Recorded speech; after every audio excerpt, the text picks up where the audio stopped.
let's say you were running in Arizona. What position would you take? Because if you were to run and say, I support the 1864 law, and let's just assume that very few Arizonans would go along with you on that point, then you get defeated, and your opponent, who is an absolute 100% pro-choice extremist, comes in. Right. So this is what I see as a genuine political conundrum for the Republican Party. It's not just a matter of being of lacking convictions or being willing to speak. It's also a matter of obtaining the consent of the governed, which is a very important aspect in a democratic society. Right. And I agree with that. I do think the situations are slightly different with a nation that was heading into a civil war because of the magnitude of slavery and how it was tearing apart the states. But I understand your point there. The issue, I think, is it's probably a simultaneous thing. Yes, I understand that there's incrementalism. For instance, there have to be compromises, and there certainly were with the abolition of slavery.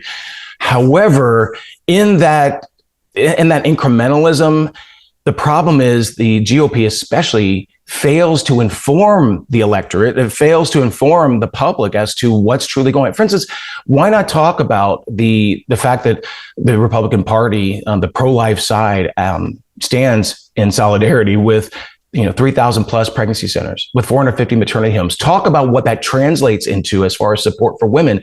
You would convince more people, but the problem is they're silent on all of those benefits, and the Heartbeat Act, for instance, in Florida, where they passed $143 million to fund both pregnant and postpartum women and children to assist. You've got Texas Alternatives to Abortion program that, well, actually, I think it's been renamed now. It's not called that anymore, but it actually throws several $100 million in support of pregnant women and mothers. And so the problem is none of that's talked about. So it's really hard to shift public sentiment when you're pretending that none of that exists. I understand that you don't want to lose. You got two candidates coming up in this federal election, the presidential election. You got Biden, you got Trump, who's now expressed he supports states, but then he thinks some of the states went too far.